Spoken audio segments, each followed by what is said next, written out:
Halo Sobat Spoiler, bagaimana kabarnya? Tentunya Millers doakan baik-baik saja. Jumpa lagi di channel Sektor Spoiler. Pada video kali ini, Millers akan bahas kelanjutan cerita dari Donghua series Swallowed Star episode 180. Sedikit disclaimer, alur cerita dari Donghua ini terdapat perbedaan cerita dan penyesuaian dari novel ke video Donghua aslinya. Untuk itu, jika ada perbedaan alur cerita, tokoh ataupun latar tempatnya harap dimaklumi. Tanpa berlama-lama lagi, langsung saja kita gas ke ceritanya. Di episode sebelumnya, di tengah gelapnya ruang angkasa yang masih bergetar oleh ledakan, Luo Feng dan timnya meluncur dari kapal yang hancur. Mereka segera terperangkap dalam jebakan listrik raksasa yang dibuat oleh pasukan robot tingkat tinggi. Dengan kekuatan penuh dan kerjasama yang solid, mereka berhasil menerobos formasi mematikan tersebut, meskipun segera diserbu kembali oleh gelombang boneka guntur. Dalam pertempuran sengit itu, Luo Feng mulai menunjukkan kemampuannya yang luar biasa, menyelamatkan rekan-rekannya satu persatu, dan menghancurkan musuh dalam jumlah besar. Pertempuran menjadi semakin brutal saat ribuan boneka logam ungu kelas F8 mengepung mereka. Namun, melalui kekuatan gabungan dan strategi yang cermat, tim berhasil memukul mundur pasukan boneka. Hingga musuh memilih mundur daripada mempertaruhkan kehancuran lebih lanjut. Mereka kembali ke kapal baru dan bersulang bersama, merayakan keberhasilan yang diraih dengan susah payah. Dalam suasana penuh persahabatan itu, mereka memuji keberanian dan kekuatan Luo Feng yang telah menjadi penyelamat utama tim.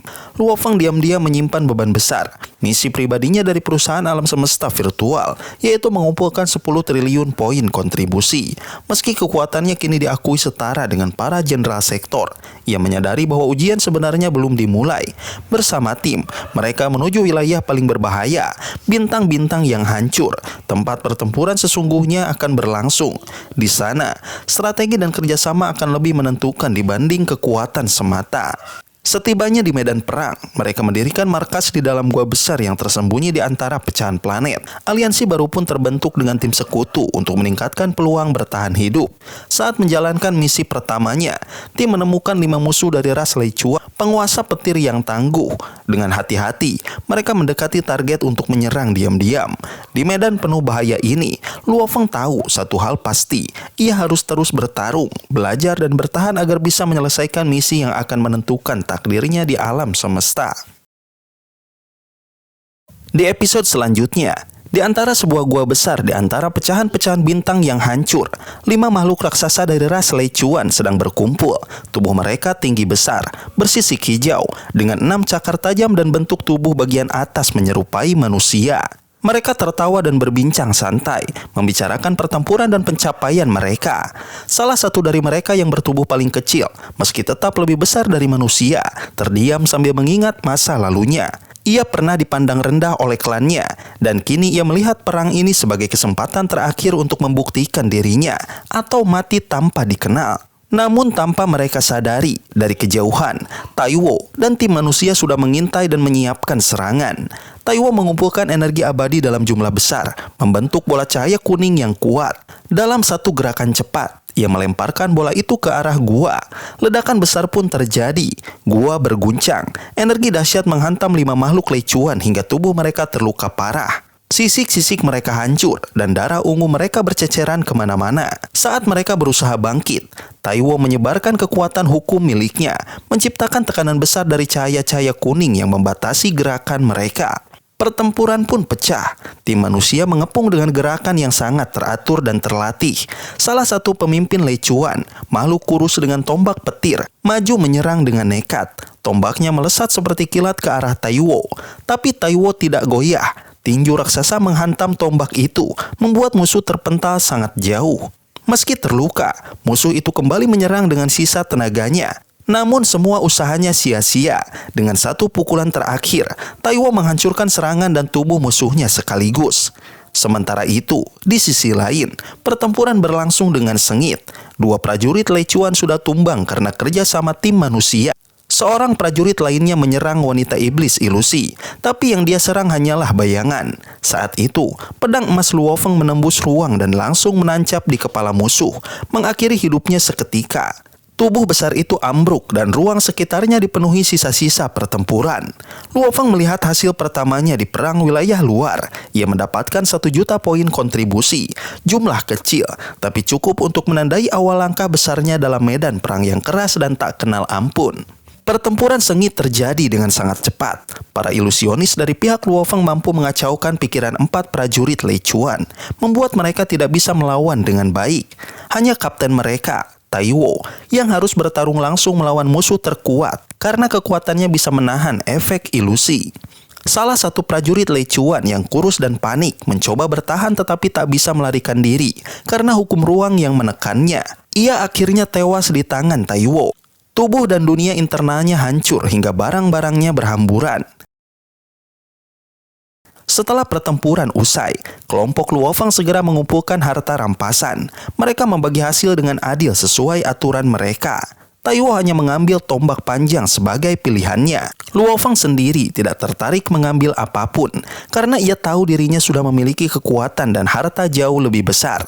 Sementara itu, anggota tim lainnya bercanda dan bertengkar ringan seperti biasa. Meskipun mereka tampak saling mengejek, sebenarnya mereka memiliki ikatan yang erat sebagai saudara seperjuangan. Luo Feng kini jauh berbeda dibanding 4000 tahun lalu. Penampilannya telah berubah, begitu juga kekuatannya. Kini ia adalah seorang penguasa sektor yang bisa menandingi para abadi. Dalam setengah tahun terakhir, tim mereka telah menghadapi 11 pertempuran berdarah. Beberapa pertempuran sangat berbahaya, tetapi Luo Feng selalu bisa menyelamatkan teman-temannya, terutama Madwu yang beberapa kali hampir kehilangan nyawa.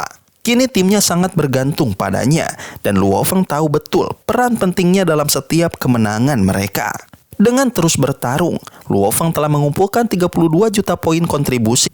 Namun, jumlah itu masih jauh dari target besar yang diberikan oleh pihak atas. Ia menyadari bahwa jika hanya melawan prajurit biasa, ia tak akan pernah cukup cepat menyelesaikan misinya. Karena itu, ia tahu bahwa musuh sejatinya adalah para makhluk mayat hidup kuat.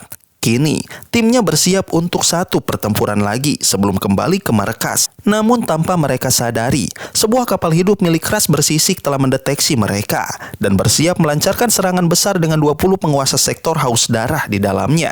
Di ruang angkasa yang sunyi, tim makhluk bersisik dari Ras Ciusi diam-diam mendekati tim Luo Feng.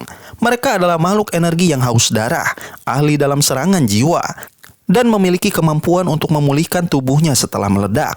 Dengan perangkat pemindai canggih yang menutupi kehadiran mereka, 2 makhluk abadi Ciusi dan 20 penguasa sektor bersiap menyerang. Mereka mendekat dengan sangat hati-hati, menyatukan energi abadi mereka ke dalam bola api yang siap meledak untuk menghancurkan lawan secara tiba-tiba. Sementara itu, tim Luo Feng baru saja menyelesaikan pertempuran ringan dan sedang mengumpulkan barang rampasan. Luo Feng dengan perangkat pemindai kelas tinggi sudah menyadari kedatangan musuh jauh sebelum mereka terlihat. Saat 2 cahaya terang melesat di kejauhan, Luo Feng segera memperingatkan tim. Ledakan besar pun terjadi ketika Taiwo menghadang 2 bola api abadi itu, menciptakan gelombang energi yang mengguncang ruang hampa. Beruntung mereka cukup jauh sehingga tidak ada yang terluka. Namun, yang paling mengejutkan adalah reaksi emosional dari para anggota lama tim. Mereka segera mengenali musuh sebagai pembunuh dari rekan lama mereka, kakak ketujuh, Racun, yang selama ini tampak tenang, berubah menjadi sosok raksasa penuh amarah.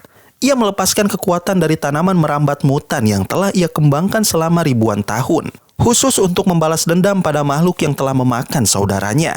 Tanaman raksasa berlapis emas itu menerobos ruang, membunuh 2 penguasa sektor dalam sekejap. Pertempuran besar pun pecah, kedua belah pihak, satu dengan 2 makhluk abadi dan 20 penguasa sektor, dan satu lagi dengan 1 makhluk abadi dan 9 penguasa sektor, bertarung habis-habisan. Racun mengarahkan semua kemarahannya pada musuh utama yang membunuh kakak ketujuh. Sementara Taiwo ikut terjun dalam pertarungan sengit, melawan pemimpin abadi musuh. Teriakan, ledakan dan serangan bertubi-tubi mewarnai pertempuran itu. Dalam hitungan detik, pertempuran berubah menjadi kegilaan penuh. Setiap anggota tim Luo Feng bertarung dengan sekuat tenaga. Tidak ada yang mundur karena dendam mereka terlalu dalam. Pertarungan ini bukan lagi soal misi atau rampasan, melainkan tentang kehormatan dan balas dendam.